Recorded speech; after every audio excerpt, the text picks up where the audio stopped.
संविधान की 3 अलग अलग जो है लिस्ट है, और पॉपुलेशन जो लिस्ट है वो स्टेट लिस्ट है। तो स्टेट लिस्ट है तो आप फंस गए कि आपका national, I think family planning international is concurrent.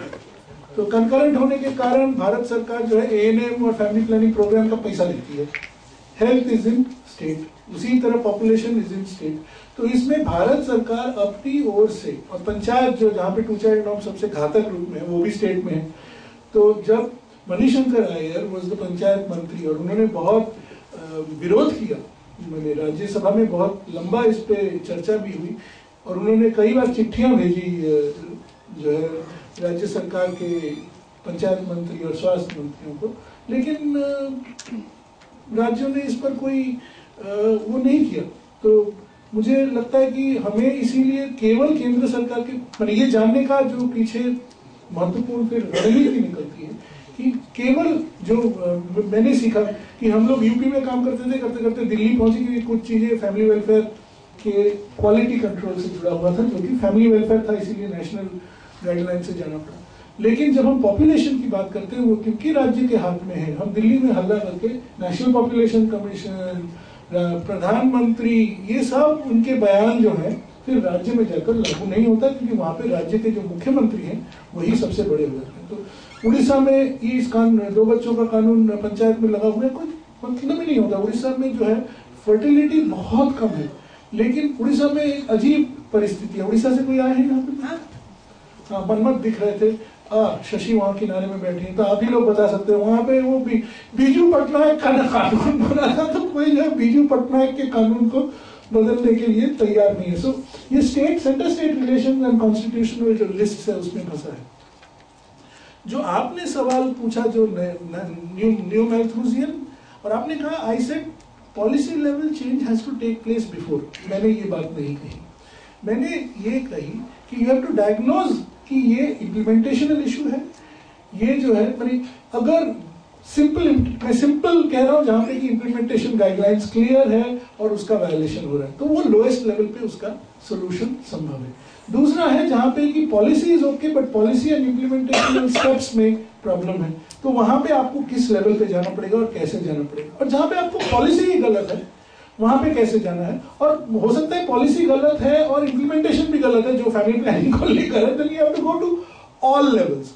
मैं कह रहा हूं डायग्नोसिस इसलिए जरूरी है कि आपका स्ट्रेटेजी या रणनीति जो है उससे तय होगा। एंड लिटिगेशन, मैं लिटिगेशन का समर्थक भी हूं, लेकिन लिटिगेशन जैसे मैंने कहा इज नॉट नाइदर अ रामबाण नॉर अ पैनासिया, ये समझना जरूरी है।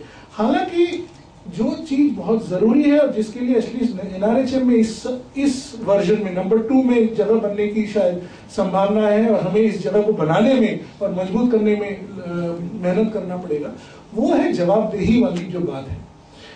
सरकार कह रही है, और दिल्ली तो इसके लेकर काफी चिंतित है, कि पिछले 5 सालों में 100 करोड़ देने की बात हुई थी, लेकिन अगले 5 साल में 300 करोड़ रुपए स्वास्थ्य में खर्च होने की बात हो रही है। तो केंद्र सरकार चिंतित है कि मैं बहुत ज्यादा निवेश करने वाला हूं और राज्यों में लीकेज की संभावना बहुत ज्यादा है, ये उनको पता है।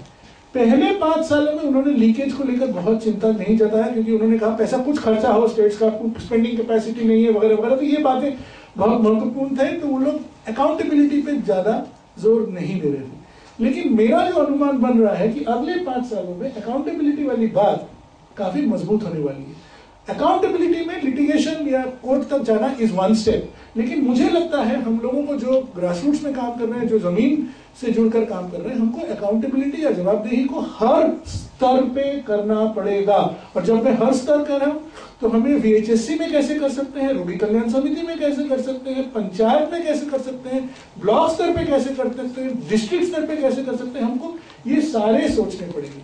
और लिटिगेशन को लेकर एक चीज मुझे समझ में नहीं आया, कई बार मैंने बात किया है कि इसमें क्या कंज्यूमर प्रोटेक्शन का कोई रोल है, क्या डिस्ट्रिक्ट कोर्ट को इन्वॉल्व करने का कोई रोल है, क्या हम डिस्ट्रिक्ट लेवल ऑम्बुड्सपर्सन लगाने का कोई कोशिश कर सकते हैं। क्योंकि एक चीज जो प्रॉब्लम है, जब हम हाई कोर्ट और सुप्रीम कोर्ट की बात करते हैं तो डिस्टेंस बिटवीन जिसके साथ गलती हुई, जिसके अधिकारों का हनन हुआ और जहां पर हम लोग उसका न्याय मांगने जा रहे हैं, तो दूरी बहुत बढ़ जाती है, और दूरी बढ़ने के कारण उसमें जटिलताएं, खास करके गरीबों के लिए जटिलताएं बहुत बढ़ जाती हैं। हमें पता है कि HRLN हमारे साथ है और वो कोर्ट की जटिलताओं को सरल करने के लिए शायद मदद करेंगे, लेकिन केवल वकील रहना ही पर्याप्त नहीं है, दूरी बढ़ जाती है, हम लोग कम्युनिकेशन भी हमारा कम हो जाता है। तो मुझे लगता है कल्चर ऑफ अकाउंटेबिलिटी हमको एस्टैब्लिश करना है, केवल PIL की बात नहीं है। So how do we establish from bottom up